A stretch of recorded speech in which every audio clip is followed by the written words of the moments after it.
At the dawn of time, before creation had begun, there was only an endless expanse of darkness. There was no earth, no sky, no stars, and no living beings, only an infinite, still void. In this vast emptiness lay the Supreme Being, beyond form, beyond thought, beyond even existence as we understand it. The sages call this reality Brahman, eternal and without attributes, the source of everything that was yet to come. From this supreme reality emerged Lord Vishnu, the preserver of all that would exist. He floated upon the endless cosmic waters, reclining on the great serpent Shesha, whose 1,000 hoods spread out like a canopy above him. The waters themselves symbolized the unmanifested potential of the universe, while Lord Vishnu embodied the supreme consciousness resting in that potential. As Lord Vishnu lay in deep cosmic slumber, a wondrous lotus sprang from his navel. This lotus was no ordinary bloom. It contained within it the power of all creation. From that radiant lotus was born Lord Brahma, the Creator. Awakened in the lotus, Lord Brahma gazed around, confused by the vast waters and endless darkness surrounding him. Lord Brahma meditated, unsure of his purpose. It was then that Lord Vishnu revealed himself and bestowed upon Brahma the knowledge of creation. Lord Vishnu instructed him to begin the work of manifesting the cosmos, to give form to what was formless, and to bring life where there was none. Thus began the great cycle of creation. Lord Brahma created the Mahat-tattva, the great principle of intelligence, from which the other elements could emerge. From this subtle principle arose the 3 gunas: sattva, purity and harmony; rajas, activity and passion; and tamas, inertia and darkness. These forces would shape not just matter, but the destinies of all beings to come. From the interplay of these gunas, the elements began to appear. First came ether, the space that would hold all things. From ether came air, which gave movement and breath. From air emerged fire, radiant and transformative. From fire came water, fluid and life-giving.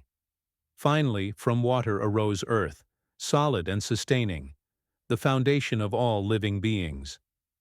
Once the elements had formed, Lord Brahma began to fashion them into worlds. He created the heavens, the earth, and the underworlds, each with its own purpose and balance. The sun, the moon, the stars, and the planets were placed in their courses, shining light upon creation and marking the flow of time. Seasons were born, days and nights were divided, and cycles of yugas, the cosmic ages, began to turn. To sustain this creation, Lord Brahma brought forth beings of many kinds. He created the devas, celestial beings of light; the asuras, powerful beings often opposed to the devas; and the rishis, sages who would uphold wisdom. He created animals, birds, plants, and insects, filling the earth with diversity. And finally, he created human beings, endowed with both intellect and free will, destined to walk the path of dharma or adharma depending on their choices. But creation could not stand alone. To balance Brahma's work, Lord Shiva emerged as the force of transformation and destruction. While Lord Brahma gave birth to existence, Lord Shiva would ensure that nothing remained eternal, for destruction was as essential as creation. Together, the 3, Lord Brahma, Lord Vishnu, and Lord Shiva, formed the Trimurti, representing creation, preservation, and destruction, the eternal cycle of the universe. The Garuda Purana explains that this cycle is endless. When the time comes for dissolution, Lord Shiva will dance the Tandava, the cosmic dance of destruction, and all of creation will dissolve back into the infinite waters. Lord Vishnu will rest once more upon Shesha in the cosmic ocean, and from his navel will again spring the lotus that gives birth to Lord Brahma. Thus, creation begins anew, in an eternal rhythm of birth, sustenance, and dissolution. The story also emphasizes that creation is not random. Every soul, every star, Every blade of grass arises according to the laws of karma and the divine plan. Nothing is without purpose. The devas uphold order, the asuras test resilience, and human beings are given the chance to evolve spiritually and ultimately merge back into the Supreme. In this creation, the role of time, kala, is supreme. Time itself is considered a manifestation of Lord Vishnu. It governs the movement of planets, the cycles of yugas, and the lifespan of every creature. Even the devas are bound by time, for only the eternal Supreme Being lies beyond its reach. The Garuda Purana further describes how Lord Brahma divided time into vast cycles, kalpas. Each kalpa consists of billions of human years, during which universes are created and destroyed repeatedly. The very act of inhalation and exhalation of Lord Vishnu symbolizes the creation and dissolution of countless universes, showing how infinite this process truly is. Thus, creation in the Garuda Purana is not just about the origin of the world but also about its deeper purpose.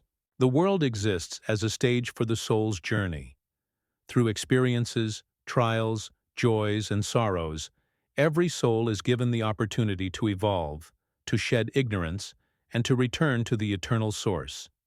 This cosmic vision, given by Lord Vishnu to Garuda, is not just a myth, but a profound teaching. It reveals that the universe is divine in origin, cyclic in nature, and purposeful in design. Every being has a role to play, and every life is a step toward liberation. Even today, when we look at the sky, the stars, the sun, and the flowing rivers, the wisdom of the Garuda Purana reminds us that these are not just elements of nature, but sacred manifestations of the divine plan. They are part of a cycle that began with Lord Vishnu's lotus and will continue endlessly until every soul finds its way home. In this way, the story of creation is not just about how the universe began. It is about why it exists, how it is sustained, and where it ultimately leads. If you enjoyed this story, don't forget to like, share, and subscribe to Mythology Medley. Click the bell icon for more such amazing mythological content.